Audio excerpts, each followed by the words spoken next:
Hello family, welcome back to my new blog. কেমন আছেন আপনারা সকলে? আশা করি ঠাকুরের আশীর্বাদে সকলেই ভালো আছেন। তো সবাইকে গুড মর্নিং। সকাল থেকে আজকের ব্লগটা শুরু করলাম। আর সকালবেলা যেটা আমার কাজ, এই যে এগুলো আমি ভিজিয়ে রাখি, আমন্ডস আর এমনি বাদাম। ছোলাটা খাই না, ভালো লাগে না, তো আমি এইগুলোই ভিজিয়ে রাখি। এগুলো খেতে কিন্তু বেশ ভালোই লাগে। তো ছেলে তো মুখেও দেয় না, হাজব্যান্ড যদি একটা দুটো নেয় তো সেজন্য অল্প করেই ভিজাই, যাতে আমি এতগুলো তো খেতে পারবো না, সেই জন্য। এরপর দেখুন আমাদের রান্নার কাকিমা কিন্তু চলে এসছে রান্না করতে। তো উনি এখন তরকারি কাটছে, কিছু কিছু রান্না কিন্তু করে দিয়েছে, আর কিছু করবে বলে কাটছে। এই যে এখানে আছে, এটা হচ্ছে উচ্ছে আলু সিদ্ধ রয়েছে, এখানে আছে ভেন্ডি আলু ভাজা, আর গন্ধরাজ লেবু কেটেছে, এখানে ডিম সিদ্ধ আছে, আর এখানে পটল ভাজাও করেছে, মানে পটলগুলো নষ্ট হয়ে যাচ্ছিলো। আর এখানে ডাল, মুসুরির ডাল।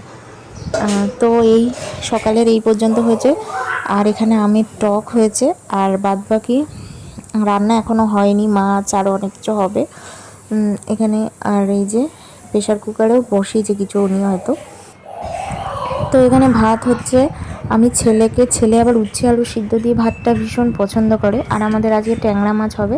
তো যেহেতু ছেলে ফিশ ফ্রাই পছন্দ করে, তো উনি আমাকে ফিশ ফ্রাই দিয়ে গেল ছেলের জন্য, আর উচ্ছে আলু সিদ্ধ দিয়ে আমি মেখে দিয়েছি।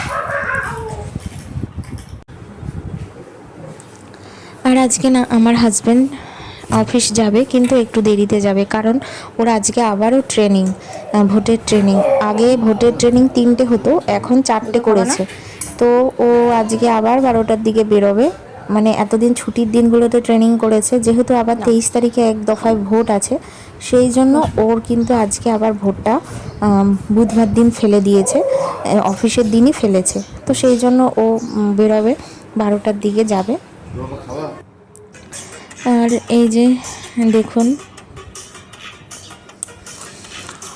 এই যে ছেলের গরম পড়েছে খুব, আর খুব ঘেমে যাচ্ছে, মানে এসিতেও ঘেমে যাচ্ছে। তো আমি হাজব্যান্ডকে বললাম ওকে ন্যাড়া করাতে হবে, বাড়িতেই ডাকুন। তো ওনাকে ডাকা হয়েছে। তো উনি এসে কিন্তু এখন ন্যাড়া করে দিচ্ছে ওকে। আর ন্যাড়া করার পর ছেলে আয়নায় নিজেকে দেখছে।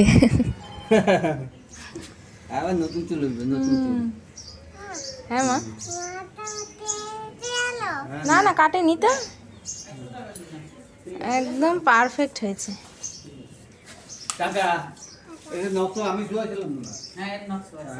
কোথায় যাচ্ছ? এরপর দেখুন আমার হাজব্যান্ডের কিন্তু যাওয়ার একটু দেরি আছে, তো শিডিউল আবার চেঞ্জ। আবার নাকি মেসেজ এসছে, বলছে 2টো থেকে 5টা হবে ভোটের ট্রেনিংটা। তো সেই জন্য বলছে তাহলে একটু গ্যাসের অফিসে যাই, আর একটা গ্যাসের লাইনও নেওয়ার আছে। আমি বললাম যাও ঘুরে আসো তাহলে। তো ওই যে এখন বেরোচ্ছে, ওরা দুইজনে একটু গ্যাসের অফিসে যাচ্ছে। ছেলে তো বায়না, বাবা যেহেতু ছুটি নিয়েছে, ও তো ভাবছে যে বাবার ছুটি আর আমাকে নিয়ে যাচ্ছে না, তো সেই জন্য ছেলেকে নিয়েই বেরোচ্ছে। আমি যে টোটো করে যাবা আসবা, রোদ যেন না লাগে। আর এরপরে যে আসার সময় ডাব নিয়ে এসছে এই যে লাউ ডাঁটার শাক, এইগুলো আমার ভালো লাগে খুব। তো ডাব আমি কাটছি, চলো। নিয়ে এসছে, আর ছেলে তো ডাব ভীষণই পছন্দ করে।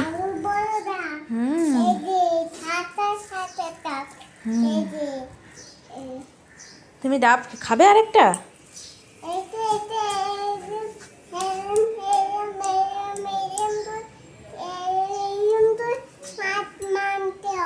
চলো একটা কেটে দিই, চলো যাও ফ্যানের তলায় যাও, বাবার পাশে গিয়ে বসো। এরপর দেখুন আমি ওয়াশিং মেশিনটাও চালিয়ে দিলাম, অনেক জামা কাপড়ও জড়ো হয়ে গেছে। আর গরমে এখন জামা কাপড় কিন্তু বেশি লাগে, কারণ অত্যাধিক ঘাম হচ্ছে। তো সেই জন্য একটু সবার জামা কাপড়ের জন্যই ওয়াশিং মেশিনটা আমাকে কিন্তু মানে একদিন পর পরই চালাতে হচ্ছে, এত জামা কাপড় বাড়ছে আসলে। তো এই যে আমি সব কিছু রেডি করে দিলাম, রেডি করে ওয়াশিং মেশিনটা চালিয়ে দিলাম। আর আমি ডাব কেটে কিন্তু সবাইকে দিয়ে এসেছি, আর আমি নিজে নিয়ে বসলাম ডাবের জল আর কি। ডাবে কিন্তু শ্বাস হয়নি, একদম পাতলাই। অথচ এই ছোটো ছোটো ডাবগুলো 60 টাকা করে নেয় আমাদের এখানে। আর আমাদের বাড়িতে তো কত বড় বড়ই না ডাব খাই আমরা, তো এখানে কিনতে পাওয়া যায়, আর গরমকালে তো ডাব খেতেই হবে, কি করব। এরপর ছেলে তো বায়না শুরু করে দিয়েছে, বাবা আবার কোথায় চলে গেল, বাবা যে আবার ডিউটিতে গেল ও তো সেটা জানে না। তো যাই হোক, ছেলের কান্না থামাতে আমি ওকে কর্নেটো দিলাম, যাতে ও চুপচাপ থাকে। ও অনেক দিন থেকেই বলছিল কর্নেটো খাবো, কর্নেটো খাবো।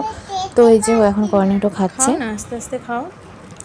আর আমার হাজব্যান্ড তো গেছে ট্রেনিংয়ে, ভোটের ট্রেনিংয়ে। তো আস্তে আস্তে সন্ধ্যার পর হবে। আর এই যে আমি যে ওয়াশিং মেশিনে জামা কাপড় দিয়েছিলাম, তো ছেলের জামাগুলো দেখছি আমি যে শুকালো কিনা, কারণ ওর আবার ঘেমে যাবে, দুপুরে ঘুম থেকে উঠলেই দৌড়াদৌড়ি করবে, ওর আরও জামা কাপড় লাগবে। আর এখনও ছেলে ঘুমাচ্ছে, তো আমি ভাবলাম যে আমি সব কিছু গরম করে নিই। আর আমাদের ইন্ডাকশানে কিন্তু অনেক কাজই হয়, যেহেতু গ্যাসের খুবই সমস্যা, তো সেই জন্য দুধটা আমি ইন্ডাকশানেই জাল দিয়ে নিচ্ছি। আর এই সব যা রান্নাবান্না যা কিছু হয়েছে এগুলো আমি গ্যাসেই সব জাল দিয়ে নেব। তো ডালটা বসিয়েছি, আস্তে আস্তে সব কিছুই বসাবো।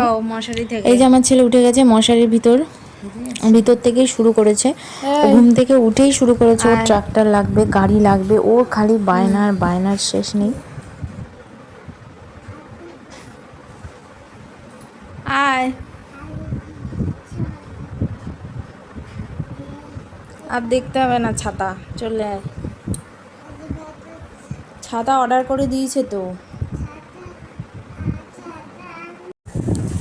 তো এই যে নিয়ে বসেছে, কি করবি আর, ও নিজেই দেখবে, ওকে বের করে দিতে হয়েছে ফ্লিপকার্টে থেকে, যে ও দেখবে কোন ট্রাক্টরটা নেবে, কি নেবে না নেবে, ও নিজে নিজেই চুজ করবে। মানে খুব গাড়ির নেশা, ভীষণ গাড়ির নেশা। যে কোনো একটা পছন্দ করে অর্ডার করে দে।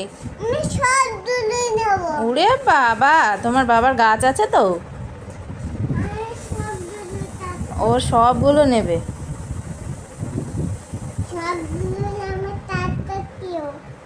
দেখি, এটা আমি ঠিক করে দিচ্ছি।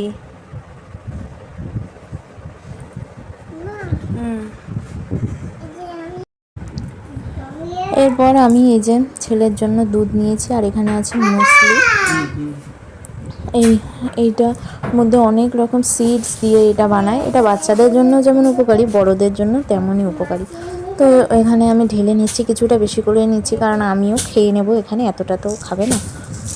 তো দুইজনের জন্য একসঙ্গে নিয়ে নিলাম।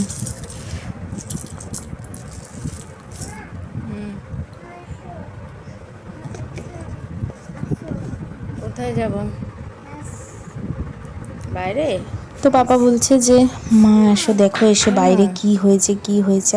তো আমাকে দেখাতে নিয়ে যাচ্ছে, দেখি বাইরে কি আছে। কি দেখাবা?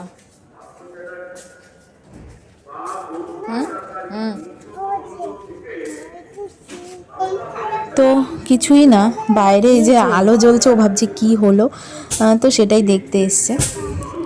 এরপর কিন্তু আমার হাজব্যান্ড চলে এসছে, আর আসার সময় ছেলে বলেছিল আমার স্ট্রবেরি ভালো লাগে, স্ট্রবেরি নিয়ে আসবে। মানে কি বলবো, এক প্যাকেট আনলেই হয়ে যায়, ওর বাবা 3 প্যাকেট এনেছে 300 টাকা দিয়ে। মানে ভাবা যায় না, জিনিসপত্র এত নষ্ট করে ছেলেও, আর ওর বাবাও বোঝে না, খালি আনতে পারলেই বেঁচে যায়, গাদাখানিক জিনিস নিয়ে আসে, এতগুলো আনার কোনো দরকার নেই। একটা প্যাকেট 100 টাকা করে নেয়। এরপর আমি চা বানাতে চলে আসলাম, যেহেতু আমার হাজব্যান্ড লিকার চাই খায়, আর শাশুড়ি মা খায় দুধ চা, সেই জন্য দুধ চাও বানাবো, লিকার চাও বানাবো। শুধু তো দুইজনই খায়, আর আমি তো খাই না। তো এই যে ভাতও কিন্তু আমি বসিয়ে দিয়েছিলাম, আর এই যে হচ্ছে। এরপর একটু খিদাও পাচ্ছিল, তো ভাবলাম একটু তেল দিয়ে মুড়ি মাখি, অন্য কিছু নিতে ইচ্ছা করছে না সঙ্গে, গরমের মধ্যে কিন্তু কিছুই ভালো লাগে না খেতে। তো তাই একটু খিদা পাচ্ছিলো বলে এইটুকু নিয়ে নিলাম। আর এত গরম লাগছে, আমি এসি ফ্যান দুটোই চালিয়ে বসেছি, মানে আমি গরমে বিরক্ত। গরম মানে মারাত্মক গরম পড়েছে। উফ বাবা, গরমে মানে একটু পাচ্ছি না, একটু যদি রান্নাঘরে যাই, কি একটু ঘর থেকে বেরোই, এসির বাইরে বেরোই, ব্যাস আমার তো অবস্থা খারাপ হয়ে যাচ্ছে, এত গরম। আর রান্নাঘরে তো ঢোকাই যায় না গরমের জন্য।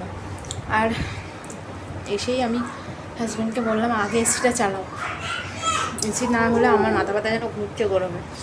তো যাই হোক, এসি চালালো, আর সন্ধ্যাবেলা একটু মুড়ি এই তেল দিয়ে একটু মাখলাম, এটা একটু খাওয়া দাওয়া করি, ছেলেকে পড়াতে বসাবো। তো যাই হোক, আজকের ভিডিওটা এই পর্যন্তই। সকলেই ভালো থাকবেন, দেখা হবে নেক্সট ব্লগে। আর আজকের ভিডিওটা আপনাদের কেমন লাগলো কমেন্টস করতে ভুলবেন না। টাটা।